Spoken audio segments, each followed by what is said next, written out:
Well, hello everyone. Welcome to another live watch along World Cup edition over here. Germany, Ivory Coast. A lot going on for us, I would think.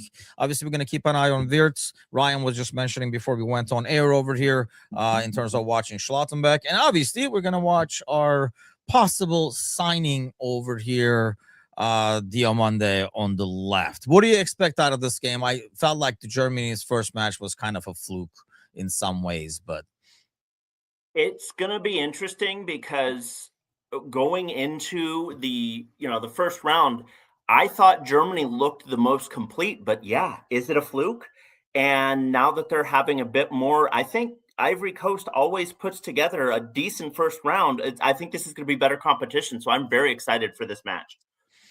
yeah, let's see what happens. I thought, I mean, Germany is going to be good. I don't think they were, that score kind of like, I think flattered them a little bit, it's felt like. So let's see how it goes. We're getting the lineups now. Obviously, Wirtz is there, shows a bit to the left, and then we'll see if he's playing left wing or what he's doing. Obviously, it's me, Timuchin, and Ryan over here. We're expecting Maka to hop on sometime as well. So if, oh, that was like a backup echo over there, but yeah, let's see if we can get him in here as well. I'll put the stats on just for shits and giggles. So instead of watching our heads 24/7, you get to at least see. Oh, definitely don't want to see that. Let's do this. I think that's like the best way to go about this over here. So I'll get a bit more over here. And I just don't want it to be in front of us, ahead of us, or anything like that. So if you're joining the stream, hopefully you enjoy it. We're doing the let's get it together before we kick off thing going over here. Okay, let me make you the large screen and go from there. Okay, here we go. I guess Nagelsmann is not coming to Liverpool after all, is he? Nope. But I'm very excited about our new coach. I'm very excited about bringing the tempo back. Yeah, I think that's what basically the good thing for him is that's all kind of he has to do to get on good graces. Yep. Is the ordeal, right? Like, if he gets out there, a team that runs on presses, shows some energy, he's halfway there with the battle kind of a deal. So My only concern and what I'm cautioning myself with is be patient.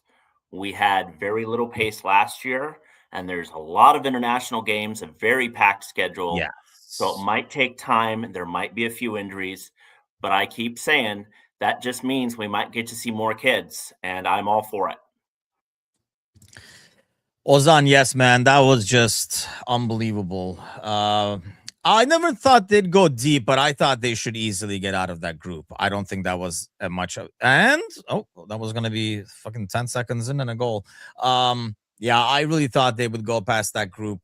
I don't know. I think you were sharing a stat that nobody has had that much possession, that many shots, and never scored and never got into the second round and stuff. By the way, Ozan, I don't know if you missed it on the last show, but I have these guys here. I brought them for a little like show and tell in the morning show. I brought the trophies. You're nowhere to be found, but I will probably bring them tomorrow morning. So if you're on tomorrow morning, I will show everyone the trophies and share the lore behind it, as Layla would say. Would that be Monday morning? Monday morning. Yeah, not tomorrow morning. My bad. Yes, Monday morning. Tomorrow is taking it as a day off, if you will. Yes. Well, today's a day off too, I guess, but kind of was tempted to do the Netherlands game as well. I figured that would be good. I hear Gakpo. Yeah, yes, the hockey trophies, they're both here. I brought them down, and they literally been sitting here for a week, dude, for you to come in the chat over there so I can like take it off, make people zoom in and tell the lore behind it. But you were nowhere to be found, so shame on you. Oh, is that Maka over there coming through? Maka's looking for a court, so he'll hopefully join us shortly over here. Gakpo was amazing this morning.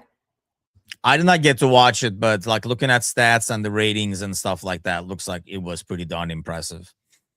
My only concern with that game was Sweden's only goal. They completely blew past the Netherlands defense, and that's Van Dijk and Van de Ven. So, I mean, like it was almost like there was no defense, no central defense at all. Really, I'll probably watch the highlights tonight. Like I said, I didn't even see the goals. I just saw the stats and was kind of following. It was kind of like a gaming afternoon over here. Evening will be a deck evening, and then we'll see how tomorrow goes. Did the yard work yesterday, so to get that. That's exactly what I did this morning. I got a few gnarly cuts from moving some tree branches. Yeah, I did the mowing and everything yesterday. I was like, let me get it out of the way. Honestly, we've been getting a lot of rain. We're supposed to get rain later tonight, I think, too. So I was like, okay, let's see. Take him on. Come on. Oh, that's a good ball, actually. Got blocked, but. Yeah, Ozan says Van der Ven and Van Dijk don't have the recovery. I mean, Van der Ven definitely does. I know he's come back from an injury and stuff like that. I almost feel like that was really late in the game, right? Yes, for a guy like Van der Ven, I almost feel like the Sweden's get goal. Yeah, it was almost like a charity goal. Yeah, I almost feel like that's one of those where, like I could sprint, by why pull a hammy when we're up like 4-0 or 5-0, whatever the hell at the moment. Exactly. Florian is not effective on the left wing. I mean, I don't think he will play left wing is my thing. Like, I feel like he should be more of be able to roam around a bit more, because I don't think he's like, and here's the thing, we don't know how we're going to play. I mean, we're kind of going everything off of how we used to play and all that. I don't know what we're going to ask from the winger. That's a good ball, but he looked off. I'm beginning to wonder if they might play Wirtz in the midfield, especially if Gakpo moves on or McAllister moves on. You better have a really defensive number 6 if you're going to have him. I mean, my problem with that is Maka and Wirtz and stuff in the same D, even if it's with Gravenberg and stuff, just does not seem like enough muscle for Premier League. I guess that's like my biggest concern there. I agree with you. I think that Wirtz might actually move around. That, maybe if Rio is not playing, maybe he's a forward. If he is playing, then maybe Wirtz drops back. But that'll be something interesting to talk about when we see things in preseason, when we start to see the formation more. Yeah, exactly. And honestly, even then, with half the people are not there, I know what we're going to see. Well, I guess that's one good news, Ozan, is for Fenerbahce, where their players are going to come back early, because obviously the European qualifiers and stuff start a lot early for some of the Turkish teams. They'll be back from the international camp rested, since they're leaving a month before the tournament ends. Same for Sweden, I guess. We're going to have Isak for preseason, so that's a plus. I would love to see Isak when I go to New York, but I would also love to not see him and make sure that he's fully rested. Like, if he just practices and then gets a little bit stronger and maybe just even makes a cameo or something in preseason. Yeah, I want him there just for like the physical, because I think if he's fit, he's going to be like a force, really. He's going to be what we really signed. Should we sack Montella? You know what the problem is? I think there's a lot of like tactical errors that were made. Even yesterday, I felt like without going into detail, I thought the move to take a center back off and put a midfielder there should have been done a lot earlier.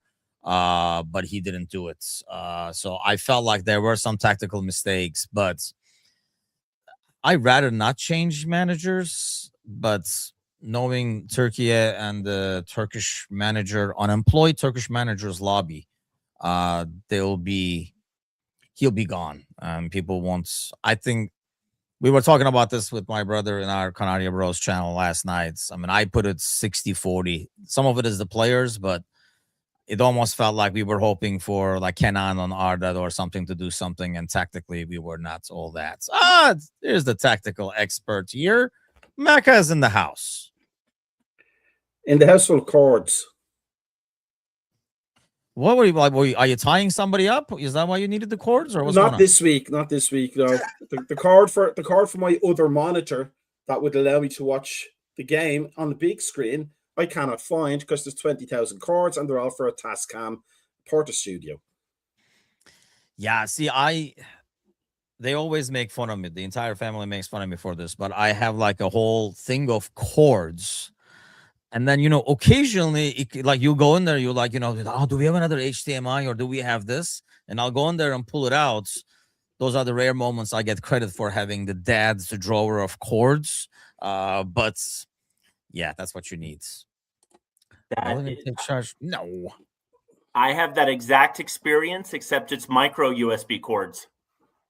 Yes. Like the different versions, like this charges this, but doesn't charge that. This one is a bit more flat. This one is a bit more wide. I hate that crap. Yeah. And the girls are Apple people. We are Android people with the Wi-Fi. So there's always that. Who gets, mind you, the girls are. Layla is finally coming back home after the trip around 80 days around the world experience that she pulled off. She's coming back Monday nights, which means I will not be there for the Monday night podcast, unfortunately, but I'm sure the boys can make it. I'm just going to say I'm supporting Ivory Coast here, but upside down, so it looks like Ireland are playing in the World Cup. Hey, that's the beauty of it. Now I can just freaking totally watch the World Cup like a normal World Cup where Turkey is not involved. Like many of the other World Cups where I can just watch it for the sake of the World Cup. Now I realize Ozan is ahead of us, by the way. So I just came from a Turkish restaurant. Oh, what did you have?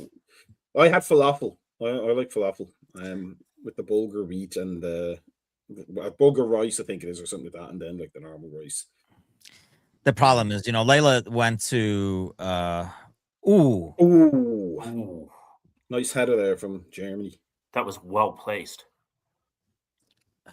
Not quite well placed. He saved went and had all this Italian food, like all these pizzas, cannolis, and stuff like that. Then she went to Istanbul for like 3 days, I think. Went all around. My brother took her all over the place. So she ate a ton of like Turkish food. I'm like, dude, you're spoiled. You're not going to be able to come back to Chicago and have like pizza or Turkish food or anything like that anymore because they're not going to be the same. Well, I have the same thing with like this is like the nation of French fries, but obviously we have like fish and chips back home. Yeah, and the chips part of that, as far as I'm concerned, is better over that side of the world than it is over here.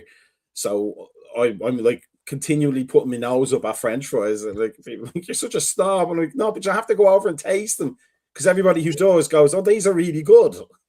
See, when you go to, as an Irish guy, when you go to like a pub over here. Like even it's an Irish pub and have fish and chips and stuff. What is like? Do you still say, this is close, but nothing like the one back home? I've never had fish over here, and I only started eating fish again a couple of years ago. I've never had fish over here that had flavor for a start. It just doesn't taste of anything. And I certainly never had one that made me go, oh, this is close. But I'll tell you what, there's a restaurant in Connecticut called San Marino's. They have, like, they call them Italian fries. They have French fries, which are just steak fries, and then they have Italian fries, which they slice and saute in the pan on the day. They're not like frozen. And they're the closest things I've ever had to what we get back home. They're so good. And we've been going there for 20 years. So every time I go there, I tell them if they take those off the menu, I'm throwing the chairs. I'm going to destroy the place. They're that good. I felt like when I was in London, the fish and chips, like, I would literally just tell this to my wife, actually. It was not big on, I like this kid, man. Oh, that was a block. That guy won't remember today. Reading that letter, it just made me want him so much more. Yeah, it was kind of like it's interesting to get that perspective, and how many people turned him down along the way is always interesting. Yeah. I'm very hopeful that he will sign for us soon. I honestly think Sir Z has some insider information, also claims that it's going to happen in the next day or so. It seems very likely. What do you think, though, Mecca? Does the price keep going up as we wait more? It's hard to tell. It's because there's the real price, there's the inflated negotiation price, and then there's the journalist price. So it's never easy to know which one's the real one. But we saw last year that they are actually willing to pay the going rate these days for a player they really need. So I wouldn't be surprised if it's just under 100 million, like just close enough for him to be a 100 million player, but not close enough, and not too far away from what Liverpool would ideally want to pay. They'd ideally want to pay $5. That's football business for you. I just have to get it done. That's the issue. That we said on Thursday. Part of the thing about this season between the new manager and these players is it's almost like a litmus test for Hughes and Edwards. If they get the transfers right, if they get the manager right, all the goodwill is back in their favor. But if they get it wrong, they're on a hiding to nothing for next year, even though they only have a year left or something like that on their contracts.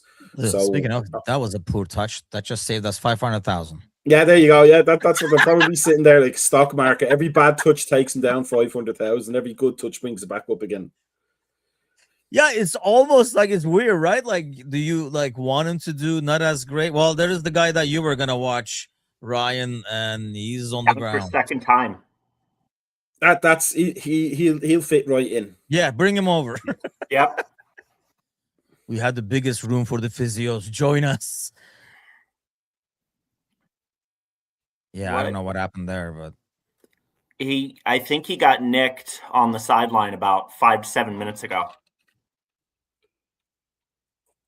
And I think that's weird. Like, I don't know. I mean, can't tell if that's the re-aggravation right? or not. Shit happens when it doesn't look bad and it's really bad. Sometimes it looks really bad, but it's actually not that bad. So it's kind of hard to tell.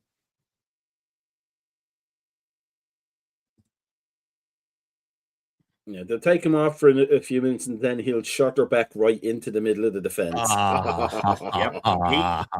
It only took 10 minutes? Not even. You joined late, so I've seen him enough at Dortmund to know he's gonna probably be fine. I'll be honest, I don't watch a lot of Bundesliga.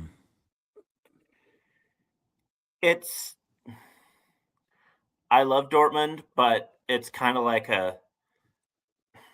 they can't compete in the end. They never sign the right midfielders, and their defense is just not good. But their forwards are always great, but that's just not enough. Yeah, I noticed Dortmund does always concede a lot of goals, but like I said, I don't watch him enough. I just And I definitely the Premier League and the Turkish League and stuff don't really have as much time to donate to other leagues. I definitely feel weird having Emery Chan as the team captain. I liked Emre. Yeah, not because of the Turkish connection, but another 500,000. Yeah, seriously, this is the best thing that's ever happened to a Liverpool transfer.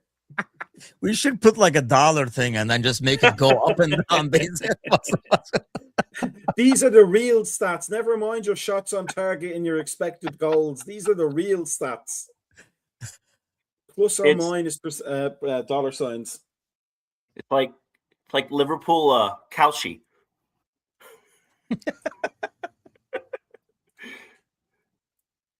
The real transfer market. I haven't really figured out the game much. It feels like it's very scattered. It feels like both sides are just kind of feeling each other out for now.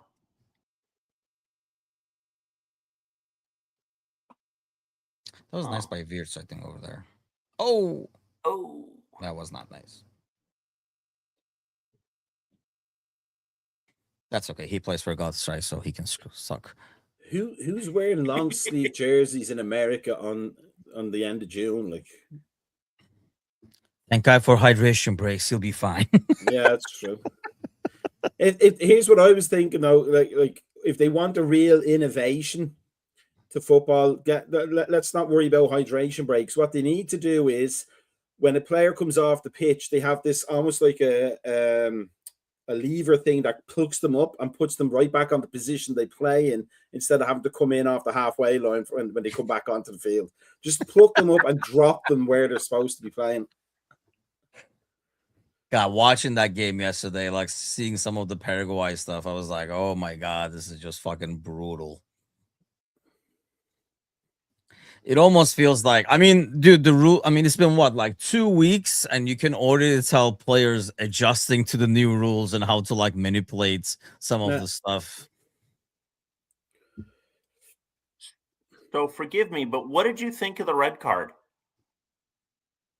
Oh, he said something. I mean, I've been talking about this for 2 years, I think, on this channel, about bitching about them covering their mouths. There's no fucking reason to cover your mouth.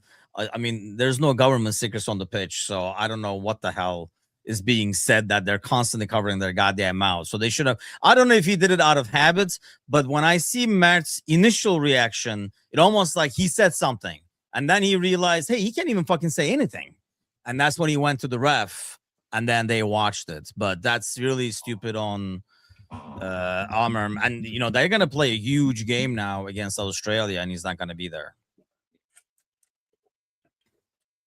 But I thought, you know, good. They should do that. They should never cover their freaking mouths. I really don't understand the point of it. Well, I was saying yesterday, I had a U10 kid do it. Like when I was reffing, he covered his mouth as I was talking to his buddy, and I'm like, bro, are there like cameras on that I'm not aware of, or what are we doing here? Like, why are you covering your mouth? Like, it's good ball. Don't get me wrong. I understand the frustration with covering mouths. I was just kind of surprised by a red card for it. And so I don't know if he said some words that I don't think they have to say anything. Yeah, I think they have to say anything at all. It's just the act of covering the mouth. Yeah, it's the rule, because we don't know what you're gonna say, and if you're not gonna say anything bad, why are you covering your mouth? Is basically what it's come down to, which I love that. Thank God. Well, I mean, obviously the covering your mouths in the first place, I'm pretty sure they got from NFL. Like when you see the NFL coaches covering their mouths, but I always thought that was funny because they always cover it with the sheet that has all of their formations on like that little cheat sheet. It was like zoom in the camera in.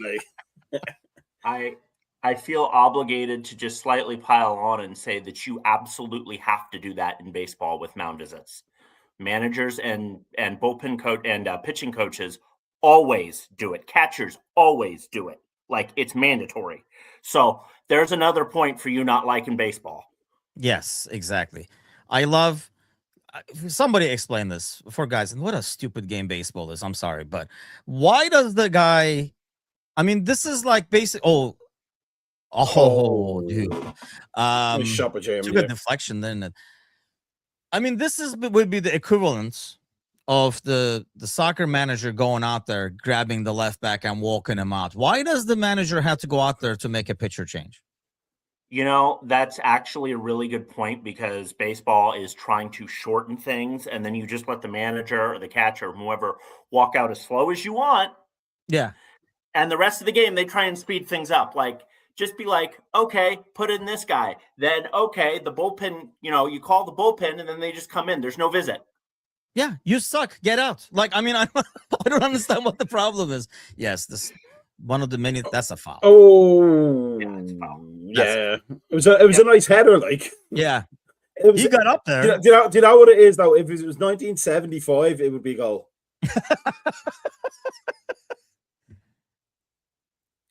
I don't know. It almost felt like he got up there really high, but the moment he makes contact with the goalie alone there. I mean, no, that should not. He does kind of get him on the back first, doesn't he? Yeah, but he can't be protecting goalkeeper. I mean, he's challenging for the ball. But he's getting the goalie first, where the goalie can't raise his arm. No, I'm okay with him not calling this. The goalie hits it in. Watch it again. It's the goalkeeper's hands that put it into the net. Okay, it wasn't that bad. You can get up now. We gave the foul. I think he's like, just in case Vieira overturns it, let me lay down here a little bit. No, what I was going to say though, just on that, like, yeah, I mean, if baseball was a high impact, up and down type sport like basketball, you could understand them taking their time to walk out. They're trying to kill a few minutes, get a few breaths back. It's literally the slowest game on the planet. Yeah, I've seen chess games that are faster. Oh yeah.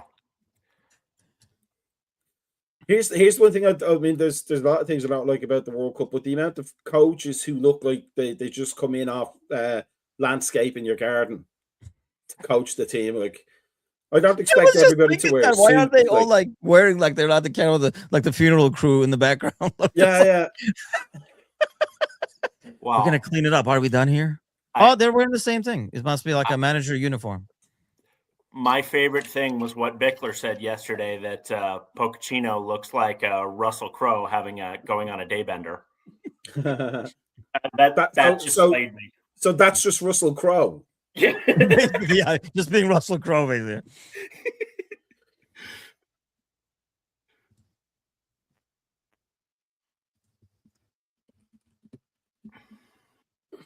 The German jerseys are always fantastic looking. Since yeah, like growing up, I always rooted for Brazil. My brother would always root for Germany, and I had to say it, but yes, I always felt like damn it, they have a cool jersey again. They're so simple and they never change much. That's the Germans. They're Vorsprung durch Technik efficiency. Yeah, Yes. If it works, just keep doing it. Yep.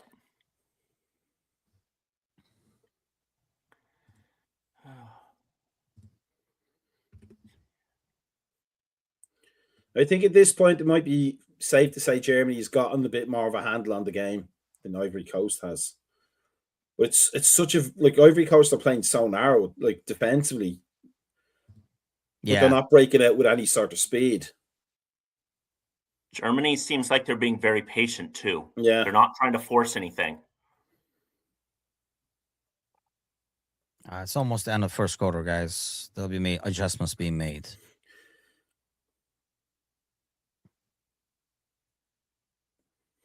I think yesterday, like the Turkey match, it was even more frustrating to watch that, like where you're building pressure and then it's like, okay, they just called a timeout. They're going to get like 2-3 minutes now to get like kind of like reshaped and organized and take a breather and stuff like that. I really think if we're seeing a lot of like draws, like upsets in some of like the smaller teams like getting points and stuff, I really feel like they can thank these water breaks because it's a momentum killer. And I feel like, I mean, Mecca, you're a coach. It's a lot easier if you're defending for your life, this is good. If you're actually attacking and trying to build some kind of momentum and fluidity, it really screws you off. Yeah, it's about as a tactical injury. Yeah. It's just as bad. Like we were saying on Thursday night, I don't like them. I think it's a backdoor way to getting them into the rules of the game. So with that, you can turn the game into 4 quarters because Infantino is just obsessed with the American dollar. But it shouldn't take this long to get water. 30 seconds, run over, get a drink back on. There you go. The time it takes Arsenal to take a throw in. Yeah. Run over, get a drink back out. You go. Brother, and I think I was asking on the live show, like, 86, right? Mexico. He didn't remember it. I barely remember that tournament because I was I was still a kid. But I mean, that was in the heats, all in Mexico. Yeah. And I don't think they did breaks. You had a lot of these marathon type things where, like somebody's injured for a second, they will throw you a water bottle, chug it down, throw it back out. No, I was saying, like on Thursday, 94, the last time the World Cup was here, for the Ireland team especially, they were thrown on like Ziploc bags of water almost. They were biting them and drinking them and throwing the plastic onto the grass afterwards. I remember that. The idea that we have all these dome stadiums where it's climate controlled and they still need water breaks, that's what makes me suspicious. It's not about the heat. It's about turning the game into an American game for more advertising. I'm all for setting a temperature like 85, 86. Hey, if it's above that, we do a water break. That's fine. But doing it in dome stadiums or doing it at night in the Bay Area, No, sirree. Or Vancouver. Vancouver, yeah. I mean, let's be honest. If I would assume, Tim, that if it's supposed to be raining soon in Chicago, it can't be all that hot in Toronto today. Like, kind of similar weather systems around there. So, Yeah, I mean, the other day it was like, I don't know what the temperature was in the game. It said what it was. It didn't require it. And they had like a weird explanation. I know Gallo was talking about it. I think maybe it was like Friday morning, or maybe it was like the last Monday night or something, in terms of, why they're doing it. So it's even across the board and stuff. But I don't know, man. The moment I saw it in the friendlies, I said the same thing you said, Mecca. I was like, oh, it's being set up slowly but surely. And there will be, my theory, and watch, this is coming. It will be like a FIFA sanctions research that for player safety, they need to be hydrated, blah, blah, blah. You'll go all the way down to youth soccer and everything. And that's like what they'll do is they'll have the next, but there's usually an IFAB meeting after the World Cups. Like, they do the technical reports and that, and they make more. They'll write it into the laws of the game, and then it's the same for everybody then. I would be curious to see, because I know with American football, the NFL, we know every year how much each spot in the Super Bowl costs. Man, would I be curious to know how much they're making off hydration breaks. Oh, yeah. Well, I mean, I was listening to one of the games on my way home from work on Sirius XFM, and it was a radio game, and they went to the hydration break, and instead of talking about the game, trying to paint a picture for the people who are listening, it went straight to ads. Like, that's like an ideal time, if they're going to use it for football purposes, to break out a few quick diagrams from the guys in the studio. And this is what Germany are trying to do. This is what Ivory Coast are trying to do. And we moved this player, and you get an understanding of what's going on in the middle of the game. No, let's sell Pepsi Cola. Yep. And I think that people are, that's a great ball you put in, man. It's in. Get Diomande. Hashtag announce Diomande. And then 10 minutes later, hashtag, oh no, he's injured. And then hashtag after that, the price back perfect for Liverpool. Yeah, that's right. He's undone the 500,000. Yep, back up $1 million again. Damn it. He's got a slight hamstring pull and will miss preseason, but it's 12.5 million pounds less. It'll be like a new player in January when it shows up.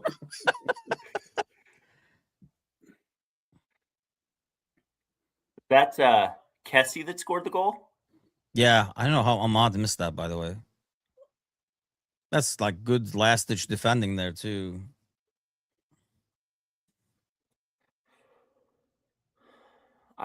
Just going back to what we were talking about, I really think that for the most part, if you're an American and you're turning into the World Cup, a lot of us, we would actually prefer the analysis, not the ads. So I'm spot on there with you, Macca.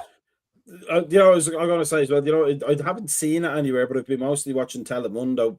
What I miss is the tactical cams that they had at one or two of the last tournaments, like the way you could look at the overhead shots. Oh, yeah. Like, I loved that. That was so good. You could see all the movements then. Going back to what we were saying, I know, Tim, you don't watch the Bundesliga more, but their stat packs are amazing. They always put up all these stats, and it's actually quite informative. And I think other leagues, and especially FIFA, could learn from that for their TV presentations. The problem is I don't think they give a damn. I noticed like even the commentary over here. I'm just getting old, I think. But like like Mecca, you're like, you coach these players and shit. Like, it's really fucking annoying when the commentaries bust their asses to just create superstars and just talk about nothing but that guy is doing. Like, you would think that guy is playing against like 11 men and stuff and ignore everything else. It's all about this. I mean, I know it's overall sports, but I felt like Soccer was never like that, where they really, really wanted. It goes back to probably money and sponsors, mind you, but to create superstars and constantly feed superstars. It was not like this before. Or was it just me?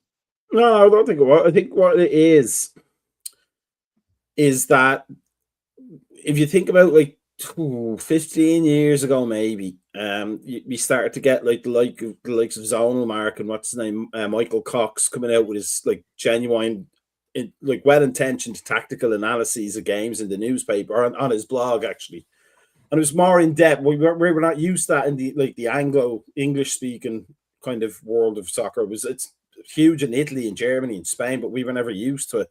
So we had like all these breakdowns, and then it's like people started getting access to Y Scout and the Optus stats, and they were starting to look at numbers and then spot players. And you had all these bloggers saying, "Look out for this player," and it'd be like Sadio Mane when he's like 19 or something like that, and then he breaks out, and then you get the credit for it.